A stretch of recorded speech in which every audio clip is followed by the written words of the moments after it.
ഉണ്ടെങ്കിൽ മാത്രമേ ട്രാൻസാക്ഷൻ നടത്താൻ പറ്റുള്ളൂ. അപ്പോൾ പിൻ നമ്പർ കൂടി നമ്മളൊരു വെള്ളക്കടലാസിൽ എഴുതി കൊടുത്തു. അപ്പോൾ അവരുടെ കയ്യിൽ നമ്മുടെ ATM കാർഡിൻ്റെ എല്ലാ ഡീറ്റെയിൽസും പിൻ നമ്പറും ഉൾപ്പെടെ എത്തിയപ്പോൾ പിന്നെ നമ്മുടെ സാന്നിധ്യമില്ലാതെ തന്നെ നമ്മുടെ അക്കൗണ്ടുകളിൽ നിന്നും പണം പിൻവലിക്കാൻ നമ്മൾ തന്നെ അവരെ സഹായിക്കുന്ന രീതിയിലേക്ക് എത്തി. പിന്നീട് നമ്മൾ അറിയാതെ തന്നെ 100ഉം 200ഉം ഒക്കെ നമ്മുടെ അക്കൗണ്ടിൽ നിന്നും അപ്രത്യക്ഷമായി. അപ്പോൾ 100 രൂപ എന്ന് കാണുമ്പോൾ നമ്മൾ വിചാരിക്കും അത് ഏതെങ്കിലും ടാക്സ് ആയിരിക്കും, നിസ്സാര തുകയല്ലേ, നമ്മൾ വിട്ടുകളയും. അങ്ങനെ ഒരു ദിവസം 1000 പേരിൽ നിന്നും 100 രൂപ സജ്ജമാക്കുമ്പോൾ ക്രിമിനലുകളുടെ കയ്യിൽ ദിവസങ്ങൾ കൂടുമ്പോൾ ലക്ഷങ്ങളും മാസങ്ങൾ കൂടുമ്പോൾ കോടികളും വരുന്ന ഒരു വലിയ റാക്കറ്റായി ഈ ഫ്രോഡ് രൂപീകരിച്ചു. പക്ഷെ വളരെ പെട്ടെന്ന് തന്നെ ബാങ്കുകൾ അത് തിരിച്ചറിഞ്ഞു. ബാങ്ക് പറഞ്ഞു ATM കാർഡും അതിൻ്റെ നമ്പറും പിൻ നമ്പറും മാത്രം പോരാ, ട്രാൻസാക്ഷൻ നടത്തണമെങ്കിൽ, ക്രയവിക്രയം നടത്തണമെങ്കിൽ നിങ്ങൾ ബാങ്ക് മൊബൈൽ ഫോണുമായി ബന്ധിപ്പിക്കണം. നിങ്ങൾ ക്രയവിക്രയം നടത്തുമ്പോൾ നിങ്ങളുടെ മൊബൈൽ ഫോണിൽ ഒരു OTP വരും. ഈ OTP കൂടി എൻ്റർ ചെയ്താൽ മാത്രമേ നിങ്ങൾക്ക് ക്രയവിക്രയം നടത്താൻ കഴിയുള്ളൂ. ഒരധിക സുരക്ഷ എന്നുള്ള നിലയ്ക്ക് നിങ്ങളുടെ കയ്യിൽ നിന്നും ATM കാർഡ് നഷ്ടപ്പെട്ടാലും ക്രയവിക്രയം നടത്താൻ കഴിയില്ല. കാരണം OTP നിങ്ങളുടെ മൊബൈൽ നമ്പറിലേക്കാണ് വരുന്നത്. അത് മനസ്സിലാക്കാൻ കഴിയാതെ ആർക്കും നിങ്ങളുടെ ATM കാർഡ് ഉപയോഗിച്ച് ക്രയവിക്രയം നടത്താൻ വേണ്ടി സാധിക്കില്ല. അവരധിക സുരക്ഷ ബാങ്ക് കൊണ്ടുവന്നു. പക്ഷെ നമ്മളെന്നും മനസ്സിലാക്കേണ്ടത് തട്ടിപ്പുകാർ നമ്മളെക്കാളും ഒക്കെ ബുദ്ധിശാലികളാണ്. ഈ സംവിധാനം വന്നതിന് ശേഷം തട്ടിപ്പുകാർ എന്ത് ചെയ്തു? അവർ ബാങ്കിൻ്റെ കസ്റ്റമർ കെയറിൽ നിന്നാണ് വിളിക്കുന്നത്. നിങ്ങളുടെ ATM കാർഡ് ബ്ലോക്ക് ചെയ്യപ്പെട്ടിരിക്കുന്നു, ചില സാങ്കേതിക തകരാറുകളുണ്ട്, ATM കാർഡിൻ്റെ നമ്പർ ഒന്ന് പറയാമോ എന്ന് ചോദിക്കും. നമ്പർ നിങ്ങൾ പറഞ്ഞു കൊടുക്കും. കാർഡിൻ്റെ എക്സ്പയറി ഡേറ്റ് ഒന്ന് പറയാമോ എന്ന് ചോദിക്കും. എക്സ്പയറി ഡേറ്റും നിങ്ങൾ പറഞ്ഞു കൊടുക്കും. അത് കഴിയുമ്പോൾ ഒരു ചെറിയ OTP നിങ്ങളുടെ മൊബൈൽ നമ്പറിൽ വന്നിട്ടുണ്ട്, അതുകൂടി പറയാമോ എന്ന് ചോദിക്കുമ്പോൾ അതുകൂടി നിങ്ങൾ പറഞ്ഞു കൊടുക്കുന്നു. അതോടുകൂടി നിങ്ങളിൽ നിന്നും 5 ലക്ഷവും 50,000വും 10 ലക്ഷവും ഒക്കെ നിങ്ങളിൽ നിന്നും അപ്രത്യക്ഷമാകുന്ന സ്ഥിതി വന്നു. അപ്പോൾ നിങ്ങൾ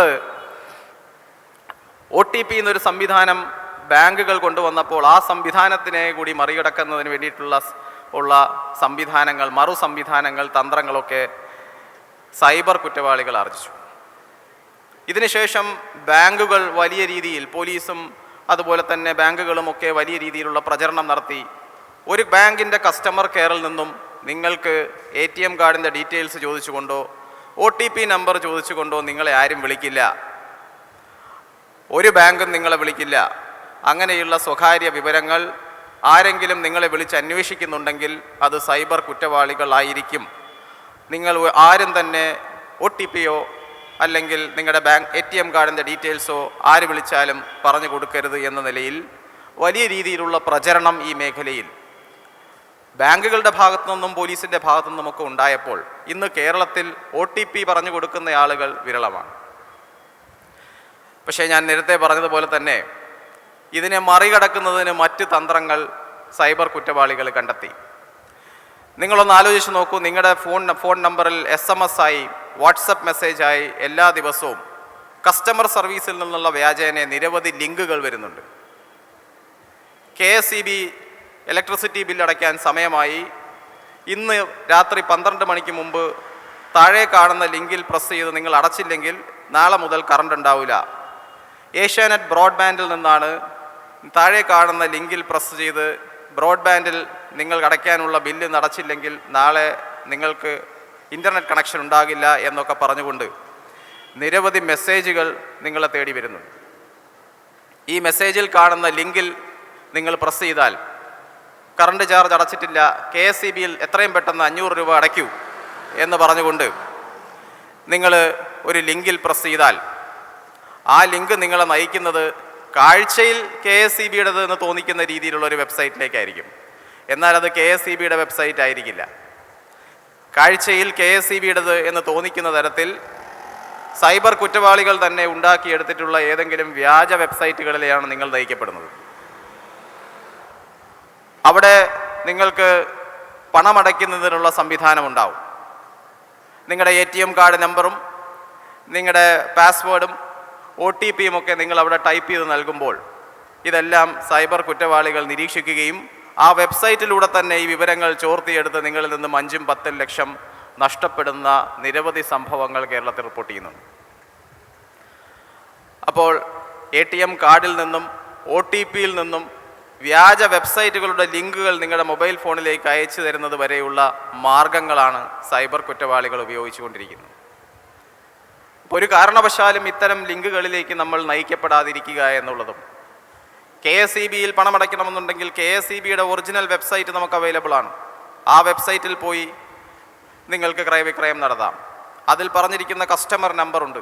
അതിൽ വിളിച്ച് നമുക്ക് കാര്യങ്ങൾ ചോദിക്കാനും അന്വേഷിക്കാനുമുള്ള സാഹചര്യമുണ്ട്. ബഹുമാന്യനായ ഉദ്ഘാടകൻ നേരത്തെ പറഞ്ഞു, ശാസ്ത്രം എന്നാൽ റിയാലിറ്റിയാണ്, സത്യം. നമ്മൾ വിവിധ ഇന്ദ്രിയങ്ങളിലൂടെ കാഴ്ചയിലൂടെയും സ്പർശനത്തിലൂടെയും ഒക്കെ മനസ്സിലാക്കുന്ന കാര്യങ്ങളാണ് ശാസ്ത്രവും സത്യവും. എന്നാൽ ഇപ്പോൾ ഈ കാലഘട്ടത്തിൽ കാണുന്നതും വിശ്വസിക്കാൻ കഴിയാത്ത സാഹചര്യമാണ്. ആർട്ടിഫിഷ്യൽ ഇൻ്റലിജൻസ് അല്ലെങ്കിൽ ജനറേറ്റീവ് ആർട്ടിഫിഷ്യൽ ഇൻ്റലിജൻസ് എന്ന് പറയുന്ന സംവിധാനത്തിലൂടെ വ്യക്തികളുടെ കൃത്രിമ വീഡിയോ നിർമ്മിക്കാനുള്ള സാഹചര്യമുണ്ട്.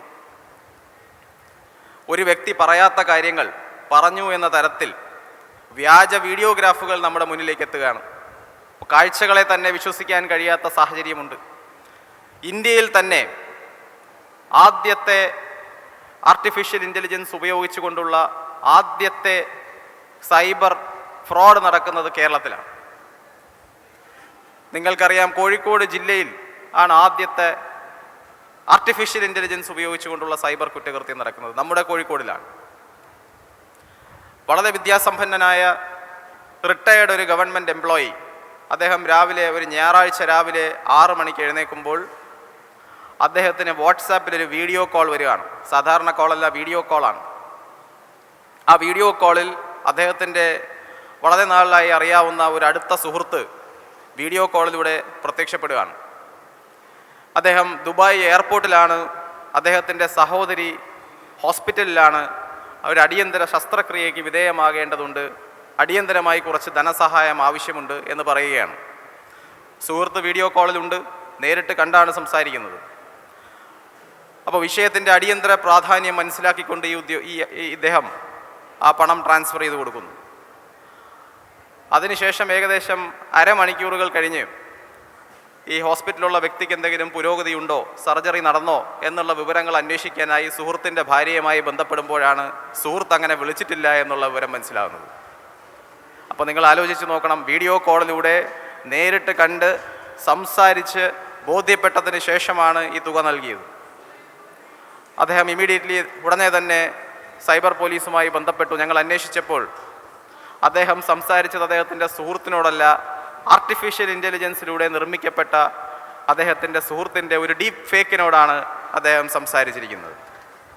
അപ്പോൾ അദ്ദേഹത്തിൻ്റെ സുഹൃത്തെന്ന് തോന്നിക്കത്തക്ക രീതിയിൽ, വർഷങ്ങളായി അറിയാവുന്ന സുഹൃത്തെന്ന് തോന്നിക്കത്തക്ക രീതിയിൽ ആ സുഹൃത്തിൻ്റെ ശബ്ദവും വിഷ്വൽസും വരെ കൃത്രിമമായി നിർമ്മിക്കപ്പെട്ട് അതിലൂടെ പറ്റിക്കപ്പെട്ട് പണം ക്രയവിക്രയം ചെയ്തതാണെന്ന് അയാൾക്ക് വൈകിയാണ് മനസ്സിലായത്.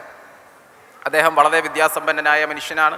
ദീർഘകാലം കേന്ദ്ര സർക്കാർ ജീവനക്കാരനായിരുന്ന ഒരാളിന് പോലും തിരിച്ചറിയാൻ കഴിയാത്ത രീതിയിലുള്ള ചതിക്കുഴികൾ സൈബർ ലോകത്ത് വന്നു കഴിഞ്ഞുവെന്നും ഇത്തരം ക്രയവിക്രയങ്ങൾ നടത്തുന്നതിന് മുമ്പ് നമുക്കറിയുന്ന വ്യക്തിയെ ഒരു പ്രാവശ്യമെങ്കിലും അങ്ങോട്ട് വിളിച്ച് ബോധ്യപ്പെട്ടതിന് ശേഷം മാത്രമേ ഇക്കാലത്ത് ആർക്കും സഹായം പോലും നൽകാൻ കഴിയുള്ളൂ എന്നുള്ള കാര്യം നമ്മൾ ഓരോരുത്തരും മനസ്സിലാക്കേണ്ടതായിട്ടുണ്ട്. നമ്മൾ ഓരോരുത്തരും ഇന്ന് ഫിസിക്കൽ വേൾഡിനേക്കാൾ കൂടുതൽ, ഭൗതിക ലോകത്തിനേക്കാൾ കൂടുതൽ നമ്മൾ ഓരോരുത്തരും ഇന്ന് ജീവിക്കുന്നത് സൈബർ ലോകത്താണ്.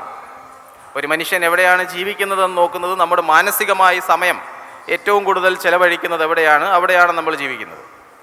അപ്പോൾ ഭൗതിക ലോകത്തിനേക്കാൾ കൂടുതൽ ഇന്നത്തെ തലമുറ ചെലവഴിക്കുന്നത് സൈബർ ലോകത്തിലായതുകൊണ്ട് നമ്മൾ സൈബർ ലോകത്തിലാണ് കൂടുതൽ ജീവിക്കുന്നത് നമുക്ക് വേണമെങ്കിൽ പറയാം. പക്ഷെ ഭൗതിക ലോകത്തിൽ നമുക്ക് ആരുടെയും സ്റ്റഡി ക്ലാസ്സുകൾ ആവശ്യമില്ല. ഇവിടെ എന്ത് ചെയ്യണമെന്ന് നമുക്കറിയാം. നമ്മൾ കാലപ്പഴക്കത്തിലൂടെ പരിചയിച്ച മനസ്സിലാക്കിയ ഒരുപാട് കാര്യങ്ങളുണ്ട്. ഇതൊന്നും തന്നെ സൈബർ ലോകത്തിൽ കുറിച്ച് നമ്മൾ മനസ്സിലാക്കിയിട്ടില്ല. കാരണം വളരെ പെട്ടെന്നാണ് നമ്മൾ സൈബർ ലോകത്തിലേക്ക് വന്നത്. ഭൗതിക ലോകത്തിൽ നമ്മൾ എങ്ങനെ ജീവിക്കണമെന്നുള്ളതിനെ സംബന്ധിച്ച് വർഷങ്ങളുടെ പരിചയം നമുക്കുണ്ട്. എന്നാൽ സൈബർ ലോകത്തിലേക്ക് നമ്മൾ എത്തിപ്പെട്ടിട്ട് 10 വർഷത്തിൽ താഴെ ആയിട്ടുള്ളൂ. നമുക്ക് വലിയ പരിചയം ഈ ലോകവുമായി ബന്ധപ്പെട്ടില്ല. സാധാരണ ഒരു ലോകത്ത് ഒരു വ്യക്തി, അപരിചിതനായ വ്യക്തി നമ്മുടെ വീട്ടിലേക്ക് വന്ന് നമ്മളോട് നമ്മുടെ കുടുംബത്തിലുള്ള നമ്മുടെ പേഴ്സണൽ ഫോട്ടോഗ്രാഫുകളോ നമ്മുടെ പേഴ്സണൽ ഡയറക്ടറിയിലുള്ള വ്യക്തികളുടെ കോൺടാക്റ്റ് നമ്പറുകളോ അല്ലെങ്കിൽ നമ്മൾ യാത്ര ചെയ്യുന്ന ലൊക്കേഷനോ ഒക്കെ നമ്മുടെ വീട്ടിൽ ഒരു അപരിചിതൻ നേരിട്ട് വന്ന് വാതിലിൽ മുട്ടി നമ്മളോട് ചോദിച്ചാൽ നമ്മൾ കൊടുക്കില്ല. ഒരു കാരണവശാലും നമ്മൾ കൊടുക്കില്ല. നമ്മുടെ സ്വകാര്യതയാണ്, നമുക്കറിയാം, നമ്മൾ കൊടുക്കില്ല. പക്ഷേ ഗൂഗിൾ പ്ലേ സ്റ്റോറിൽ നിന്നും നമ്മളൊരു ആപ്ലിക്കേഷൻ ഡൗൺലോഡ് ചെയ്യുമ്പോൾ ഈ ആപ്ലിക്കേഷൻ ഡൗൺലോഡ് ചെയ്യുന്ന സമയത്ത് 2-3 കാര്യങ്ങൾ നമ്മൾ എഗ്രി ചെയ്താൽ മാത്രമേ, അല്ലെങ്കിൽ നമ്മൾ സമ്മതിച്ചാൽ മാത്രമേ ഈ ആപ്ലിക്കേഷൻ ഇൻസ്റ്റാൾ ചെയ്യാൻ കഴിയുള്ളൂ. അതിലാദ്യത്തത് നിങ്ങളുടെ വീഡിയോകളും നിങ്ങളുടെ മൊബൈലിൽ സേവ് ചെയ്തിരിക്കുന്ന വീഡിയോകളിലേക്കും ഫോട്ടോകളിലേക്കുമുള്ള ആക്സസ്, അത് നിങ്ങൾ യെസ് കൊടുക്കുന്നു. നിങ്ങളെ കോൺടാക്റ്റ് ലിസ്റ്റിലേക്കുള്ള ആക്സസ്, അത് നിങ്ങൾ യെസ് കൊടുക്കുന്നു. നിങ്ങളുടെ യാത്രാ വിവരങ്ങൾ അല്ലെങ്കിൽ നിങ്ങളുടെ GPS ലൊക്കേഷൻ, അത് നിങ്ങൾ യെസ് കൊടുക്കുന്നു. ഇതെല്ലാം കൊടുത്തതിന് ശേഷമാണ് ഒരു ആപ്ലിക്കേഷൻ നിങ്ങളുടെ ഫോണിലേക്ക് ഇൻസ്റ്റാൾ ചെയ്യുന്നത്. ആലോചിച്ച് നോക്കൂ, സാധാരണഗതിയിൽ ഫിസിക്കൽ ലോകത്ത് ഒരു അപരിചിതൻ നിങ്ങളുടെ വീട്ടിൽ വന്ന് നിങ്ങളുടെ പേഴ്സണൽ ആൽബം, നിങ്ങളുടെ കുടുംബ ചിത്രങ്ങൾ, നിങ്ങളുടെ യാത്രാ വിവരങ്ങൾ, നിങ്ങളുടെ കോൺടാക്റ്റ് ലിസ്റ്റിലുള്ള ആളുകളുടെ പേര് വിവരങ്ങൾ ചോദിച്ചാൽ നിങ്ങൾ ഒരു കാരണവശാലും കൊടുക്കില്ല. പക്ഷേ യാന്ത്രികമായ ഒരു ആപ്ലിക്കേഷൻ നിങ്ങൾ മൊബൈൽ ഫോണിലേക്ക് ഡൗൺലോഡ് ചെയ്യുമ്പോൾ ഇതെല്ലാം നിങ്ങൾ യാന്ത്രികമായി യെസ് അടിച്ചു കൊടുക്കുക. അപ്പോൾ അതിലൂടെ നിങ്ങളുടെ സ്വകാര്യത പൂർണ്ണമായും ആ ആപ്ലിക്കേഷൻ ആരാണോ ഉണ്ടാക്കിയിരിക്കുന്നത് അവരുടെ കൈകളിലേക്ക് പോവുകയാണ്. നിരവധി ആളുകളാണ് ഇന്ന് ഇന്ത്യയിൽ ലോൺ ആപ്പുകളുടെ ഭീഷണിയിൽ ആത്മഹത്യ ചെയ്യുന്നത്. ഇപ്പോൾ ലോൺ ആപ്പുകളിലേക്ക് ആളുകൾ ആകർഷിക്കപ്പെടുന്നതിൻ്റെ കാരണം എന്താണ്? ലോൺ ആപ്പിന് സെക്യൂരിറ്റി വേണ്ട, അല്ലെങ്കിൽ ജാമ്യക്കാർ വേണ്ട, ഒരു പുരയിടവും ജാമ്യം നിർക്കണ്ട, അല്ലാതെ തന്നെ നിങ്ങൾക്ക് ലോൺ കിട്ടും എന്നുള്ളതാണ് ലോൺ ആപ്പിൻ്റെ ചതിക്കുഴിയിൽ വീഴുന്ന പല ആളുകളോടും സംസാരിക്കുമ്പോൾ അവർ ഞങ്ങളോട് പറയുന്നു. പക്ഷേ ലോൺ ആപ്പിലൂടെ ലോൺ എടുക്കുന്നവർക്ക് ജാമ്യമില്ലേ? ജാമ്യമുണ്ട്. ഈ ലോൺ ആപ്പ് നിങ്ങളുടെ മൊബൈലിലേക്ക് ഇൻസ്റ്റാൾ ചെയ്യുന്ന സമയത്ത് നിങ്ങളുടെ സ്വകാര്യതയിലേക്ക് നിങ്ങൾ കൊടുക്കുന്ന ആക്സസ്, നിങ്ങളുടെ കോൺടാക്റ്റിലേക്ക് നിങ്ങൾ കൊടുക്കുന്ന ആക്സസ്, നിങ്ങളുടെ ഫോട്ടോകളും വീഡിയോകളും നിങ്ങളുടെ ഫോണിൽ നിന്നും യഥാക്രമം എടുക്കുന്നതിന് വേണ്ടിയിട്ടുള്ള അനുമതി, നിങ്ങളുടെ ലൊക്കേഷൻസ് ആക്സസ് ചെയ്യുന്നതിനുള്ള അനുമതി, ഇതെല്ലാം നിങ്ങൾ അവർക്ക് തീർ കൊടുത്തതിന് ശേഷമാണ് നിങ്ങൾ ഈ ലോൺ ആപ്പ് ഇൻസ്റ്റാൾ ചെയ്യുന്നത്. ഇപ്പോൾ ലോൺ ആപ്പിലൂടെ നിങ്ങൾ ലോൺ എടുക്കുമ്പോൾ നിങ്ങളുടെ സ്വകാര്യതയാണ് അവിടെയുള്ള ജാമ്യം. നിങ്ങളുടെ സ്വകാര്യതയാണ് നിങ്ങൾ പണയം വെച്ച് ലോൺ എടുക്കുന്നത്.